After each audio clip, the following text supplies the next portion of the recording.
Hello dear students, welcome to physics time. हम कर रहे हैं इलेक्ट्रोस्टैटिक क्लास 12th फिजिक्स का चैप्टर, जिसका आज है लेक्चर नंबर 30। आज के लेक्चर में हम डिस्कस करने जा रहे हैं uniform and non uniform electric field. जब भी नॉन यूनिफॉर्म और नॉन यूनिफॉर्म की बात होती है किसी भी वेक्टर क्वांटिटी की, तो यूनिफॉर्म कब बोलते हैं? यूनिफॉर्म मतलब एक जैसा। एक जैसा मतलब electric field is a vector quantity. वो जगह यूनिफॉर्म इलेक्ट्रिक फील्ड मतलब किसको बोलेंगे? जब हर पॉइंट पे, एक पर्टिकुलर स्पेस में, एक रीजन में, हर पॉइंट पे इलेक्ट्रिक फील्ड का मैग्नीट्यूड और डायरेक्शन दोनों सेम हो तो हम कहते हैं यूनिफॉर्म इलेक्ट्रिक फील्ड। और जब या तो मैग्नीट्यूड चेंज हो या डायरेक्शन चेंज हो तो उसको बोलते हैं non uniform electric field.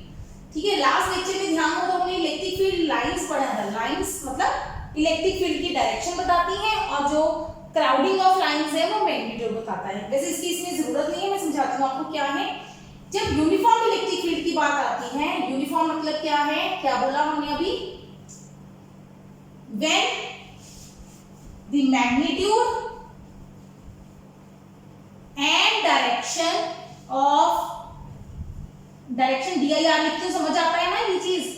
Direction of electric field intensity is same at every point, then it is called uniform electric field. हर पॉइंट पे मैग्नीट्यूड और डायरेक्शन इलेक्ट्रिक फील्ड की क्या हो? सेम हो। इट इज रिप्रेजेंटेड बाय, कैसे represent करते हैं? Parallel equispaced lines. Equi length, length भी बराबर हो, ठीक है, parallel equal size, equi space length, जो इनके बीच में स्पेसिंग है वो बराबर होनी चाहिए आपस में, डिस्टेंस लाइंस का। तो इसको बोलते हैं यूनिफॉर्म इलेक्ट्रिक फील्ड। तो साथ ही दूसरा आता है फिर नॉन यूनिफॉर्म भी। क्या होगा non uniform? When either magnitude और direction of electric field is changing, या दोनों चेंज हो जाए, मैग्नीट्यूड चेंज हो जाए या डायरेक्शन चेंज हो जाए। मतलब मैग्नीट्यूड किससे रिप्रेजेंट करते हैं? क्राउडिंग से। मतलब ऐसे करो, 1 2 3 4, कहीं पे स्पेसिंग ज्यादा, कहीं पे स्पेसिंग कम। अब इस जगह पे स्पेसिंग ज्यादा है, लाइन पास पास है, तो यहाँ पे मैग्नीट्यूड बढ़ गया, यहाँ पे मैग्नीट्यूड कम हो गया, तो ये मैग्नीट्यूड चेंज हो गया। या ऐसे, अब डायरेक्शन चेंज हो रही है। जब डायरेक्शन चेंज होगी साथ साथ क्या चेंज होगा? मैग्नीट्यूड भी चेंज होगा। यहाँ पे स्पेस लाइंस दूर दूर है, यहाँ पे लाइंस पास पास हैं, तो मैग्नीट्यूड चेंज हो या डायरेक्शन चेंज हो तो उसको कहते हैं non uniform electric field. Clear हो गया ये चीज? ठीक है। अब हमारा आज का टॉपिक है कि पहले समझ लिया हमने यूनिफॉर्म इलेक्ट्रिक फील्ड क्या होता है, नॉन यूनिफॉर्म इलेक्ट्रिक फील्ड क्या होता है। अच्छा, एक हमने पढ़ा हुआ है dipole. What is a dipole? Dipole क्या होता है? Electric dipole, it is a system of two equal and opposite charges separated by small distance. Dipole, दो पोल्स। डाइपोल क्या था? System of two charges, positive charge, negative charge, और उनके बीच में spacing है। उनके बीच में स्पेसिंग कितनी रखते हैं आप? 2L।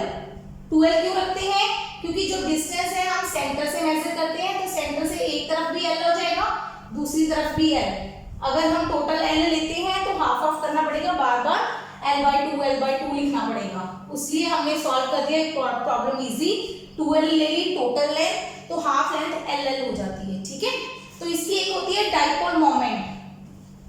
डाइपोल मोमेंट, ठीक है, वो क्या होती है? Charge into length.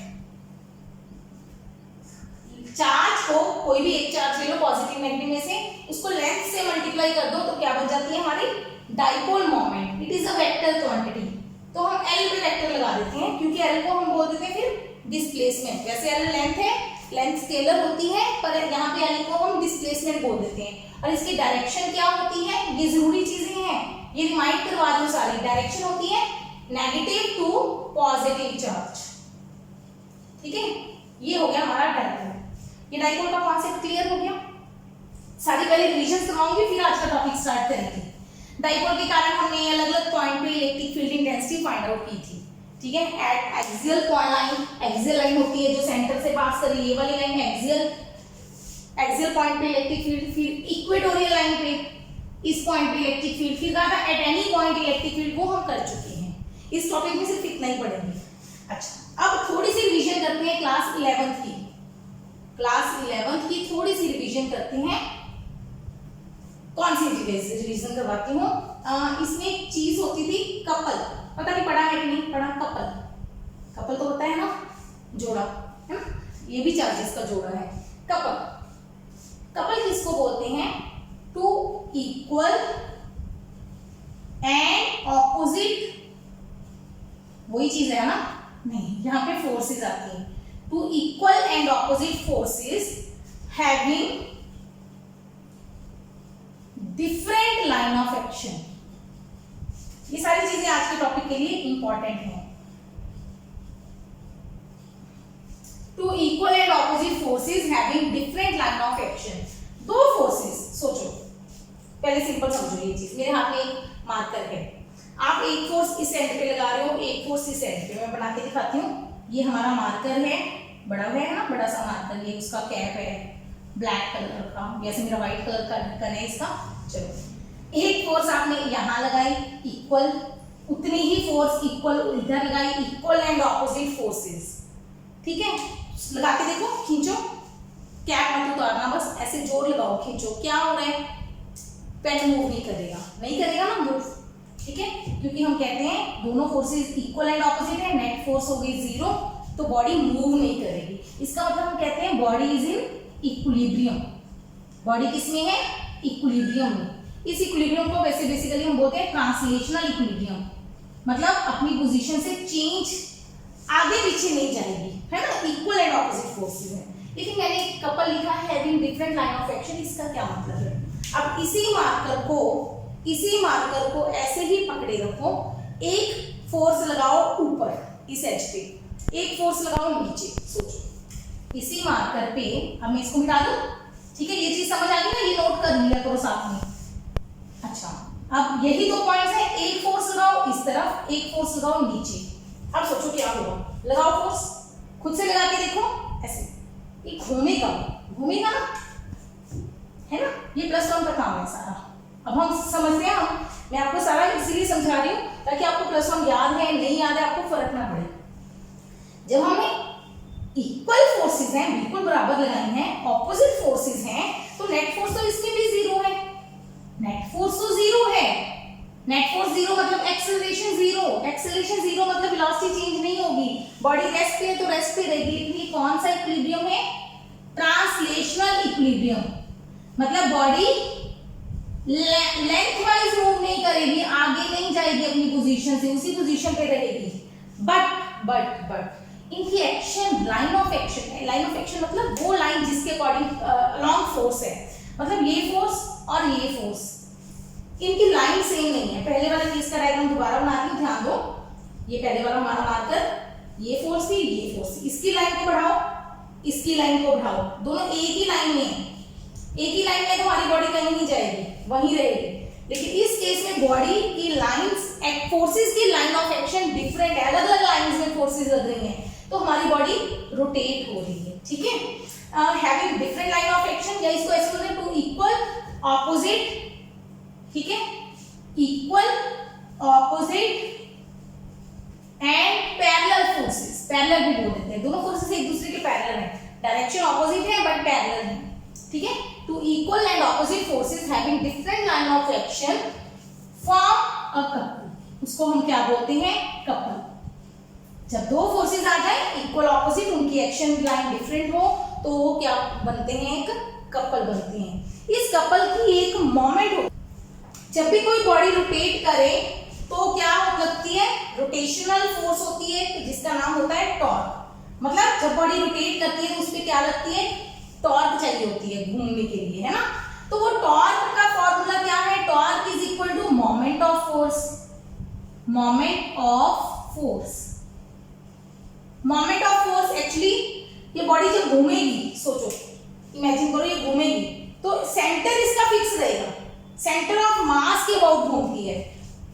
Body rotates about it's CM, centre of mass, है ना। मतलब अगर बॉडी यूनिफॉर्म है ना, एक जैसी है, बराबर बराबर है, तो बिल्कुल सेंटर से घूमेगी। Body rotates about its centre of mass, तो टॉर्क लगती है मोमेंट ऑफ फोर्स। एक्चुअली ये सेंटर होगा इसका, तो एक इसका मोमेंट निकालेंगे, इसका मोमेंट, टोटल मोमेंट ऐड करेंगे। लेकिन इस टॉपिक में क्योंकि कपल की बात हो रही है, तो टॉर्क का सिंपल फॉर्मूला याद करो, force into perpendicular distance between forces, ये दो का कंबाइंड आ जाता है, ये सिंपल याद कर लो आप, ठीक है। वैसे ये +1 में हम दो तरह से डिराइव करते हैं इसको, मैं बता देती हूँ थोड़ा सा आइडिया आपको क्या होगा। अब टॉर्क की डायरेक्शन वगैरह सब कुछ समझना पड़ेगा। ये सेंटर है, एक ये फोर्स है, नहीं ये फोर्स नीचे थी इस साइड, ये फोर्स नीचे है, ये फोर्स ऊपर है 1F। पहले इसका डिस्टेंस देखेंगे सेंटर से, सेंटर से एक लाइन फोर्स के पैरेलल ड्रॉ करो और ये डिस्टेंस देखो, ये डिस्टेंस मान लो L है, तो पहली फोर्स का टॉर्क आ जाएगा, पहली फोर्स का टॉर्क FL, क्या आ जाएगा F इंटू L। दूसरी फोर्स का टॉर्क F इंटू L, ये भी L ही है, डिस्टेंस है ना। अच्छा, दोनों फोर्स टॉर्क की डायरेक्शन देखो, टॉर्क की डायरेक्शन क्या होती है, जिस तरह फोर्स जा रही है, फोर्स से सेंटर की तरफ जाओ, फोर्स से सेंटर की तरफ जाओ, तो डायरेक्शन क्या बनी, क्लॉक की एंटी क्लॉक। देखो ध्यान दो, फोर्स से सेंटर की तरफ जाओ, सेंटर की तरफ क्या डायरेक्शन बन रही है, क्लॉकवाइज। ये टॉर्क क्लॉकवाइज है, क्लॉकवाइज को ऐसे याद रखो, आप अपने हाथ को घुमाओ क्लॉकवाइज, फिंगर किधर जा रही है, अंदर की तरफ, मतलब इनवर्ड्स टॉर्क है। टॉर्क किस तरफ है, इनवर्ड्स। अच्छा, दूसरी वाले की टॉर्क देखो, इसको भी सेंटर की तरफ लेके जाओ, घुमा के आगे सेंटर की तरफ जाओ, ये भी क्या डायरेक्शन है, क्लॉकवाइज, ये भी क्लॉकवाइज है। और क्लॉकवाइज किस तरफ आएगी, क्लॉक, अपना हाथ को क्लॉकवाइज घुमाओ, क्लॉकवाइज, थंब अंदर की तरफ जा रहा है, मतलब ये इनवर्ड टॉर्क है। टॉर्क की डायरेक्शन वैसे हम क्लॉक एंटी क्लॉक से भी समझ सकते हैं ना इजीली। तो दोनों टॉर्क सेम डायरेक्शन में है, तो टोटल टॉर्क ऐड हो जाएगी, है ना, सेम डायरेक्शन है तो ऐड हो जाएगी। वेक्टर में पढ़ा है ना, सेम डायरेक्शन हो तो सिंपली चीजें ऐड हो जाती हैं, तो टोटल हो जाएगी फोर्स इंटू 2L। तो सिंपल आ गया, दो फोर्सेस हैं, उनके बीच में परपेंडिकुलर डिस्टेंस 2L है, तो हमारे टॉर्क का फार्मूला हो गया फोर्स इंटू 2L। ये कॉन्सेप्ट पहले क्लियर कर लो एक बार, +1 का टॉपिक है, अगर आपको आता है तो वीडियो को फॉरवर्ड करके आगे निकल जाया करो, जो चीजें आती हैं +1 की, ठीक है। ये टॉर्क का फॉर्मूला हमें मिल गया। अब हम यही फॉर्मूला डिराइव करेंगे, सिमिलर मतलब टॉर्क फाइंड आउट करेंगे फॉर डाइपोल। चलो स्टार्ट करते हैं आज का इंपॉर्टेंट टॉपिक। +1 की रिवीजन जरूरी है, क्योंकि अब +1 कई स्टूडेंट्स भूल चुके होते हैं, या हम कई बार +1 में पढ़े ही नहीं होते। जैसे मैं अपने टाइम में +1 में बिल्कुल नहीं पढ़ी थी, मुझे फिजिक्स बिल्कुल नहीं आती थी, और हम आज फिजिक्स पढ़ाते हैं, है ना, ये हो जाता है। Torque on an electric dipole in uniform electric field। ये टॉपिक की सबसे खासियत है कि ये हम जो डेरिवेशन कर रहे हैं, this we are doing for uniform electric field. क्या किया हमने, यूनिफॉर्म इलेक्ट्रिक फील्ड लिया, 1 2 ऐसे पैरेलल लाइंस ड्रॉ कर दो, पैरेलल, तभी इसीलिए समझाया था uniform electric field parallel equispace lines से शो होता है यूनिफॉर्म इलेक्ट्रिक फील्ड, ठीक है। एक ही तरफ डायरेक्शन है, एक ही मैग्नीट्यूड है, सेम क्राउडिंग है, उस तरह से। अब हमने एक डाइपोल लिया, ये वाला डाइपोल, ये उसका नेगेटिव चार्ज है -Q, ये इसका पॉजिटिव चार्ज है +Q, ठीक है, यहाँ तक क्लियर है, ओके। अब इसको हमने किसके अंदर रख दिया, मैग्नेटिक इलेक्ट्रिक फील्ड के अंदर रख दिया, और डाइपोल की लेंथ कितनी है, 2L, इसका सेंटर है O, डाइपोल का नाम दे दिया AB। अब क्या होगा, डाइपोल तो बेसिकली एक कोई ऐसे थोड़ी कोई बॉडी है, ये तो दो चार्जेस हैं, बस दो चार्जेस रखे हुए हैं कॉर्नर्स पे, ठीक है। तो दोनों कॉर्नर्स पे क्या होगा, व्हाट विल हैपन, दो चार्जेस रखे हुए हैं, दोनों चार्जेस पे क्या होगा जब इलेक्ट्रिक फील्ड के अंदर रखा। अब एक चीज बहुत इंपॉर्टेंट नोट करने वाली है, ये जो यहाँ पे लिखना चाहिए यूनिफॉर्म एक्सटर्नल इलेक्ट्रिक फील्ड, यहाँ पे लिखना चाहिए मुझे एक्सटर्नल इलेक्ट्रिक फील्ड। एक्सटर्नल मतलब ये इलेक्ट्रिक फील्ड एक तो डाइपोल का खुद का इलेक्ट्रिक फील्ड होगा क्या नहीं होगा, एक्सियल लाइन पे भी होगा, इक्वेटोरियल पे भी होगा, वो भी होगा, लेकिन ये किसी और चीज के कारण पहले इलेक्ट्रिक फील्ड आया, कोई और चीज लेके आई, उस इलेक्ट्रिक फील्ड में हमने डाइपोल रख दिया, तो डाइपोल पे क्या असर होगा। ठीक है, समझ लो क्वेश्चन क्या है, torque on an electric dipole in uniform external electric field, मतलब इलेक्ट्रिक फील्ड कहीं बाहर से आया है, इसका अपना इलेक्ट्रिक फील्ड नहीं है। ठीक है, तो देखो बेसिकली हमने क्या रखा है, दो चार्जेस, जब भी कोई चार्ज इलेक्ट्रिक फील्ड के अंदर रखते हैं तो क्या होता है, इलेक्ट्रिक फील्ड के अंदर। सोचो, जब हमने इलेक्ट्रिक फील्ड डेफिनेशन पढ़ी थी, हमने कहा था इलेक्ट्रिक फील्ड के अंदर जब आप कोई चार्ज रखते हो तो चार्ज के ऊपर फोर्स लगेगी। अगर हम सिंपली कहें कि हमने इलेक्ट्रिक फील्ड की जब डेफिनेशन पढ़ी थी, हमने क्या कहा था, force experience by unit charge. अब हमारा यूनिट चार्ज तो नहीं है, क्यू चार्ज पे फोर्स लग रही है एफ, तो वन चार्ज पे कितनी फोर्स लगेगी, एफ बाई क्यू, तो वही तो हमारा इलेक्ट्रिक फील्ड होता है।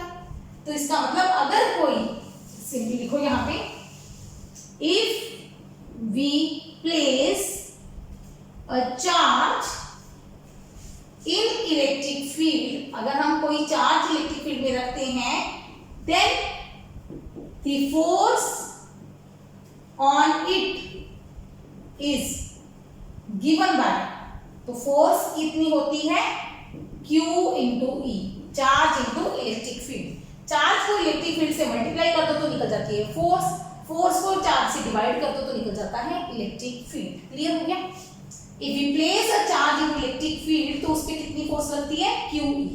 अब आती है डायरेक्शन की बारी। अगर चार्ज पॉजिटिव हुआ, if Q is positive, then F and E in same direction। अगर चार्ज पॉजिटिव है तो F और E की सेम डायरेक्शन होगी। इफ Q इज नेगेटिव, तो हम सोच सकते हैं नेगेटिव आ गया, तो F and E have opposite direction। ये लिखने वाली चीज नहीं, ये समझने वाली चीज है, ठीक है ना। अगर पॉजिटिव चार्ज हो तो सेम डायरेक्शन, नेगेटिव चार्ज हो तो ऑपोजिट डायरेक्शन। ठीक है, करें। अब आ गया, ये चीज हमें नोट हो गई, हमें पता चल गया कि अगर हमने कोई चार्ज इलेक्ट्रिक फील्ड के अंदर रख दिया तो उस पर क्या लगेगी, फोर्स। ठीक है, अब बन गया क्वेश्चन हमारा।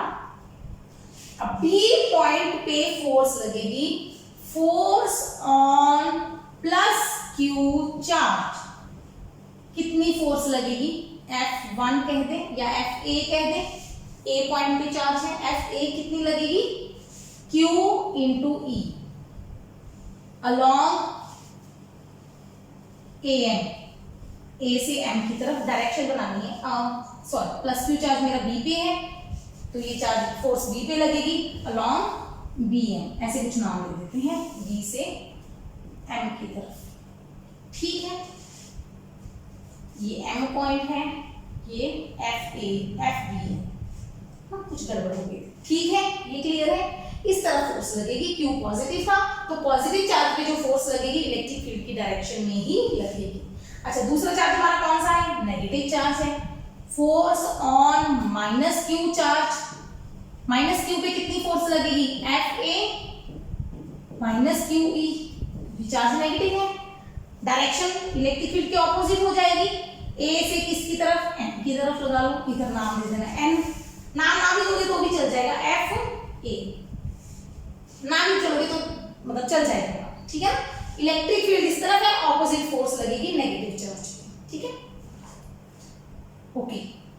FA एंड FB, ध्यान दो दोनों फोर्सेस पे, एक लेफ्ट है, एक राइट है, एक लेफ्ट है, ऑपोजिट है, इक्वल मैग्नीट्यूड है, दोनों का मैग्नीट्यूड बराबर है, सिर्फ नेगेटिव साइन का फर्क है, डायरेक्शन ऑपोजिट है, पर ये दोनों सेम लाइन नहीं है, तो क्या बन गया, couple. FA and FB are equal, opposite and have different line of action, दोनों का लाइन ऑफ एक्शन डिफरेंट है, अलग अलग है, ठीक है। सो क्या करेंगे, दे फॉर्म अ कपल, तो उनका क्या बनेगा, एक कपल। कपल बनेगा तो क्या लगेगी, देयरफॉर द डाइपोल रोटेट्स, तो डाइपोल क्या कर जाता है, जब भी कपल बनता है डाइपोल रोटेट करेगा with a torque, with a torque, torque कितनी, torque is equal to, torque का सिंबल ध्यान रखना, ऐसे लाइन लगा के ऊपर कर्व से बना दो, वैसे अलग अलग जगह पे ना अलग अलग सिंबल बना होता है इसका, थोड़ा सा चेंज बना के, मतलब मैं ऐसे बनाती हूँ बस, टी नहीं होता है, टी से डिफरेंट होता है। Torque is equal to force into perpendicular distance between forces, ठीक है, परपेंडिकुलर डिस्टेंस बिटवीन फोर्सेस, समझ आ रहा है यहाँ तक, क्लियर है। अब टॉर्क का ये मैं मिटा दूंगी, इसको नोट कर लो, ठीक है, और यहाँ से देखो, अब मुझे परपेंडिकुलर डिस्टेंस निकालना है, क्या करेंगे, एक ये फोर्स है, एक ये फोर्स है, ये वाला डिस्टेंस चाहिए मुझे, इसको कोई नाम दे दे P, ठीक है। ये चीजें लिखने की जरूरत नहीं होती कभी भी थ्योरी में, आपने डायग्राम में दिखा दिया बहुत है। अब परपेंडिकुलर डिस्टेंस निकालना है, let dipole makes angle theta with electric field, मान लो ये एंगल थीटा है, ये इलेक्ट्रिक फील्ड की डायरेक्शन है, ये इलेक्ट्रिक फील्ड की डायरेक्शन है, लाइन नहीं लगाई मैंने, समझाने के लिए समझाया, ये इलेक्ट्रिक फील्ड की डायरेक्शन है, ये डाइपोल मोमेंट की डायरेक्शन है, डाइपोल मोमेंट भी बताना रहेगा ना, लिख देना ये चीज, बाद में बता सकते हैं, कोई दिक्कत नहीं। डाइपोल मोमेंट और इलेक्ट्रिक फील्ड में एंगल कितना है, थीटा, डाइपोल मोमेंट और इलेक्ट्रिक फील्ड में एंगल कितना है, थीटा। तो परपेंडिकुलर डिस्टेंस कौन सा हुआ, बीपी, परपेंडिकुलर डिस्टेंस कौन सा हुआ, बीपी, तो बीपी डिवाइडेड बाय एबी, सोचो क्या बना, B P divided by A B, rough triangle बना के दिखा रही हूँ, ये साइड 2L है, साइड्स चाहिए मुझे B P A 90 degree theta, यही है ना। थीटा के सामने वाली साइड कौन सी होती है, कौन सी होती है, परपेंडिकुलर, थीटा के सामने परपेंडिकुलर, 90 के सामने हाइपोटेन्यूज, तीसरी साइड बेस, मुझे चाहिए परपेंडिकुलर, परपेंडिकुलर कौन हुआ, बीपी, परपेंडिकुलर डिस्टेंस चाहिए ना हमें फॉर्मूले में, ए बी हमें पता है 12, तो मैंने ए बी ले लिया, परपेंडिकुलर कौन हाइपोटेन्यूज हो गया, P by H, Pandit Badri Prasad हर हर बोले सोना चांदी तोले, ऐसे याद किया था, ठीक है। मैथ्स की वीडियोस हैं उसमें देख लेना अगर नहीं आता, जिसको मैथ नहीं आता, वैसे मैथ नहीं आता तो फिजिक्स नहीं हो सकती, फिजिक्स में मैथ जरूरी है, ठीक है, तो इतना आना चाहिए। परपेंडिकुलर कौन, हाइपोटेन्यूज साइन थीटा, है ना, तो ये बन गया साइन थीटा। तो बीपी की वैल्यू क्या हो गई, ए बी साइन थीटा, ये लिखना है, ये लिखनी है चीज जो मैंने बताई, ये नहीं जरूरत है, ये रहेगा, ये मैं मिटा दूंगी, जो लिखना है मैं बोर्ड पे वही लिखा रहेगा। ए बी की वैल्यू कितनी है 12, तो 12 साइन थीटा, ठीक है, ये समझने के लिए बना लो साइड में, बाकी मैं मिटा देती हूँ, पेपर में आपको इतनी चीज लिखनी है। बीपी की वैल्यू 12 साइन थीटा, ये परपेंडिकुलर डिस्टेंस निकल गया, ठीक है, यहां तक नोट हो गया, मिटा दे। अब हमारे पास टॉर्क आ गई, ये मैं सारा मिटा रही हूं, ठीक है, आपके पास लिखा हुआ है उसमें से देखना, तो हमारे पास टॉर्क आ गई, force into BP, perpendicular distance BP था, torque is equal to force हो गई क्यूई, मैग्नीट्यूड है, अभी मैग्नीट्यूड की बात चल रही है, बीपी की वैल्यू आ गई 12 sine theta, okay. Now Q into 12 क्या है, Q into 12 charge into length of dipole, P dipole moment, dipole moment है, तो हमारा टॉर्क आ गया P, ये Q इंटू 12 को P कर दिया, E साइन थीटा, बन गया टॉर्क का formula P E sine theta. यहां तक मुझे लगता है कोई डाउट नहीं होना चाहिए, क्लियर होना चाहिए आपको कॉन्सेप्ट, ठीक है। अब P E sine theta A B sine theta अगर याद हो, फिर +1 आ गई, +1 की बहुत जरूरत पड़ती है, ए क्रॉस बी भी हो सकता है मैग्नीट्यूड में, है ना, या बी क्रॉस ए भी हो सकता है। तो अब हमें जरूरत पड़ेगी इसकी डायरेक्शन की। चेक करते हैं। अब यहाँ पे डायग्राम में रफ में बना के दिखाऊंगी। देखो ये पी है, अगर वेक्टर फॉर्म लेना है ये ई, ये ई, ये थीटा।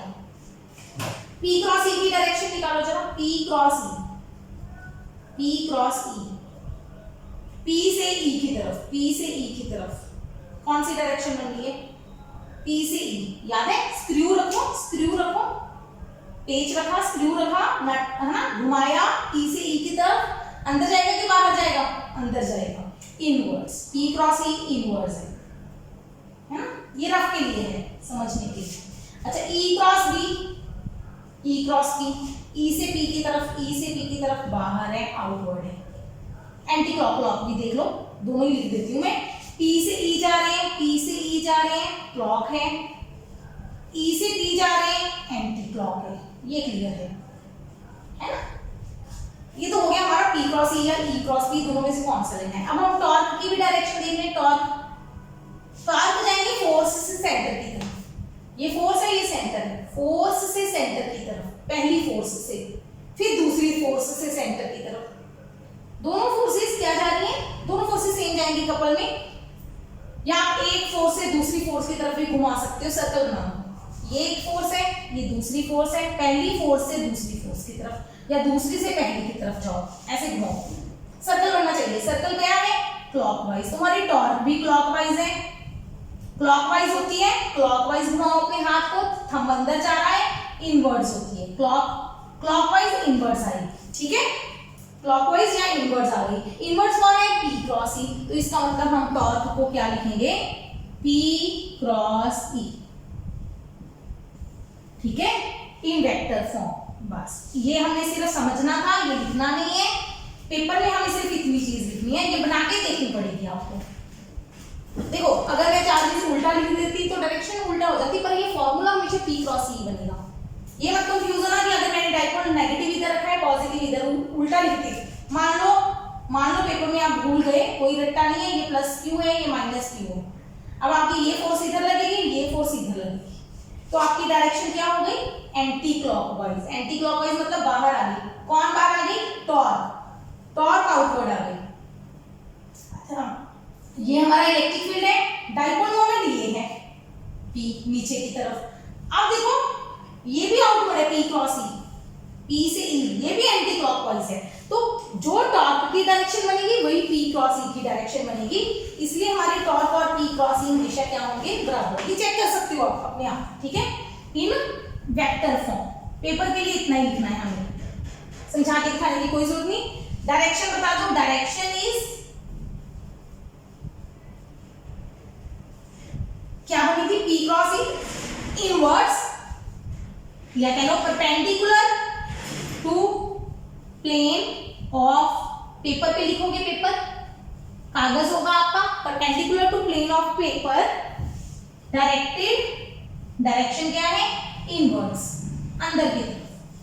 पेपर के परपेंडिकुलर या बोर्ड के परपेंडिकुलर बाहर भी आ सकता है, अंदर भी आ सकता है, तो पी क्रॉस ई अंदर है, ठीक है, डायरेक्टेड इनवर्स। ये आ गई हमारी डायरेक्शन ऑफ टॉर्क, टॉर्क का मैग्नीट्यूड और टॉर्क की डायरेक्शन। समझ आ गया? ओके, कॉन्सेप्ट एक बार के लिए आर्टिकल खत्म हो गया, फॉर्मूला डिराइव हो गया। अब बात है ये टॉर्क करना क्या चाह रही है भाई, क्यों पढ़ रहे हैं हम टॉर्क?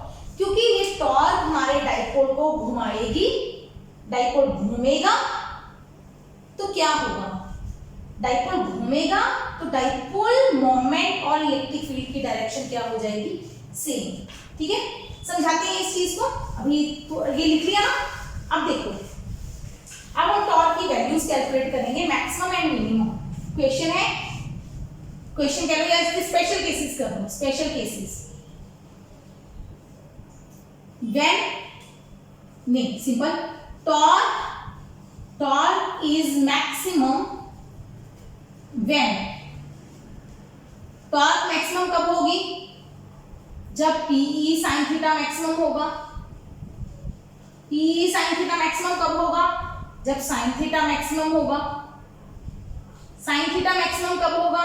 जब थीटा कितना, साइन थीटा की मैक्सिमम वैल्यू कितनी होती है? 1 और -1, मैक्सिमम मिनिमम दोनों आ जाती है मैग्नीट्यूड में। -1 तो सिर्फ डायरेक्शन ऑपोजिट करेगा और कुछ नहीं। 1 और -1 दोनों केसेस में हमारा जो थीटा है 90 डिग्री और 270 डिग्री है ना, ये कर सकते हो ना।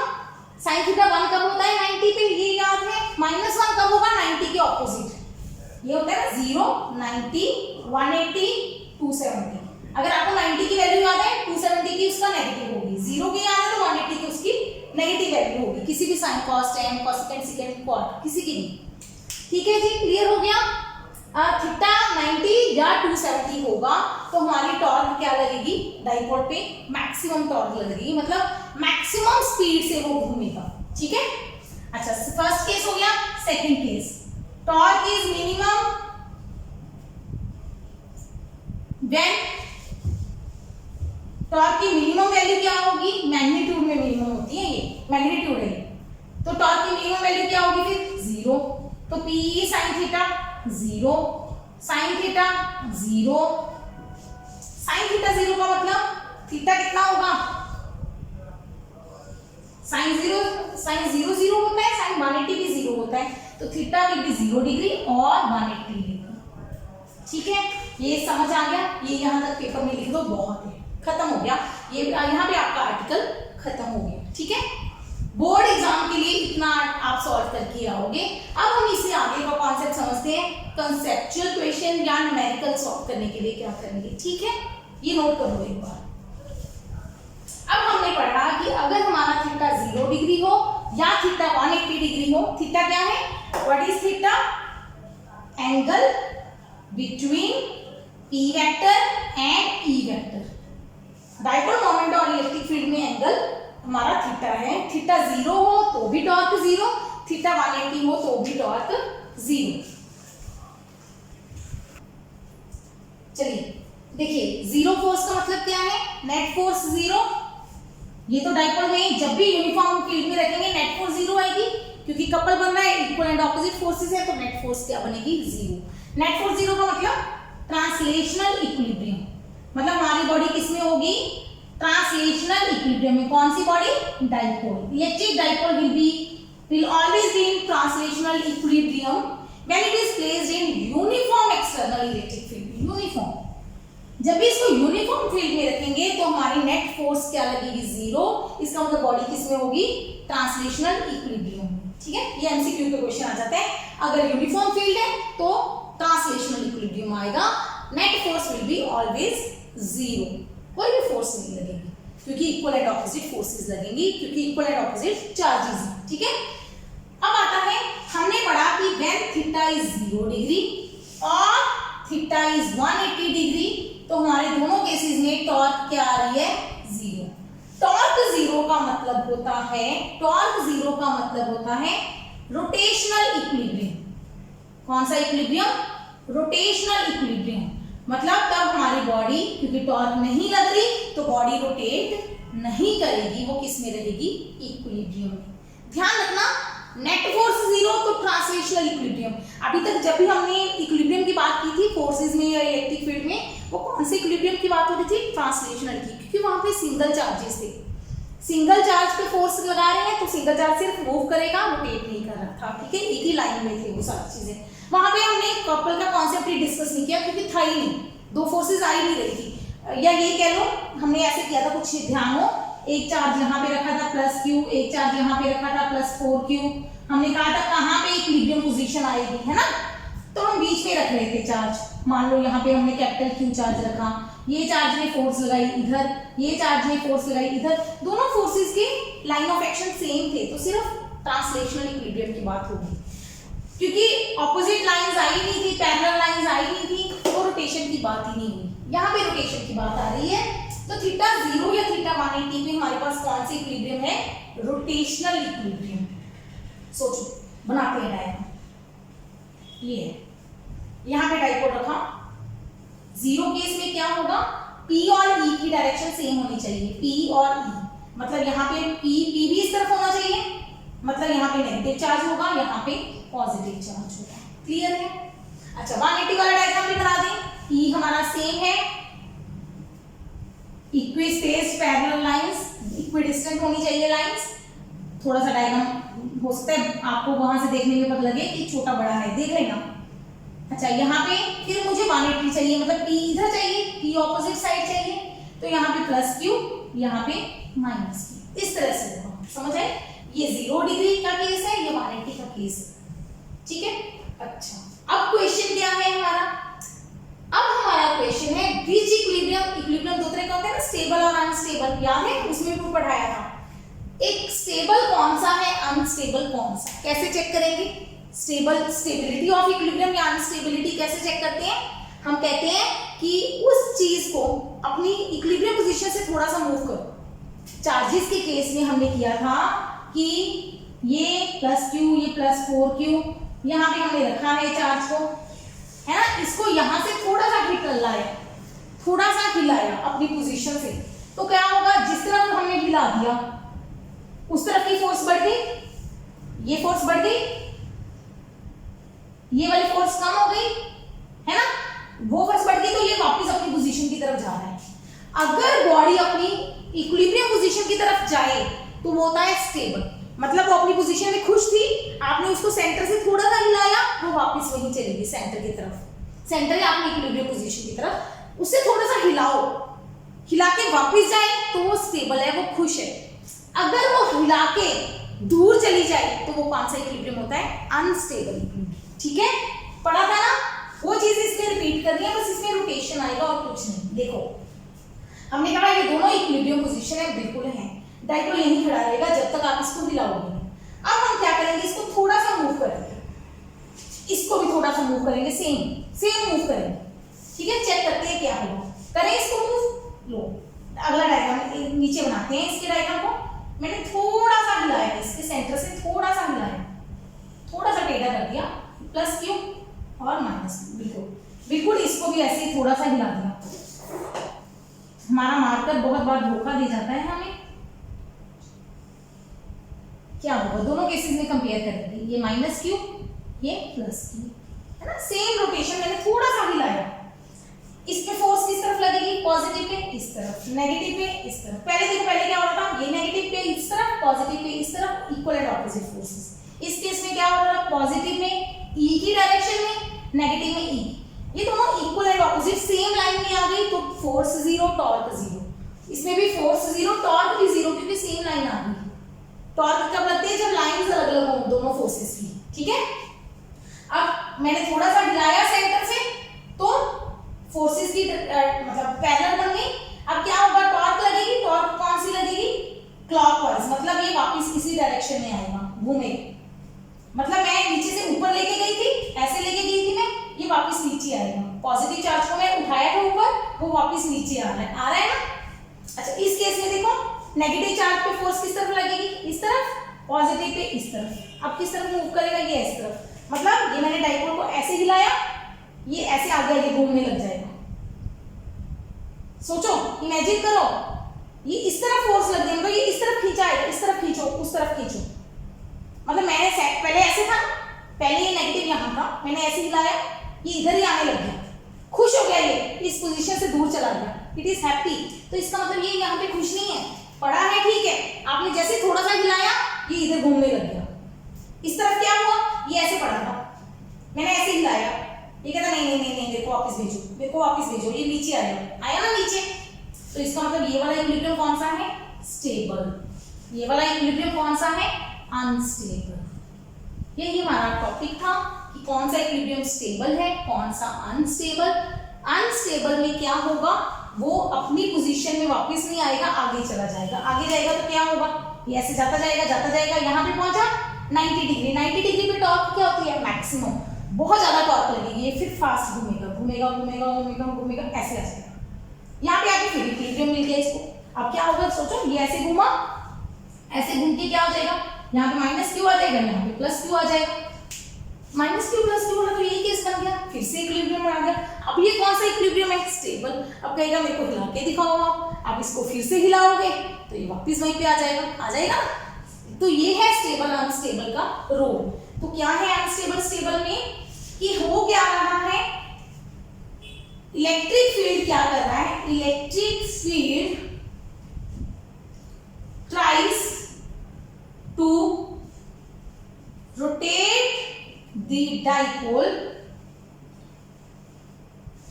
Tries mean rotate the dipole to align it parallel to its direction. मतलब ये डाइपोल को अपनी डायरेक्शन में लाना चाहता है हमेशा। ये क्या कोशिश करेगा, ऐसे है, ठीक है, खुश है।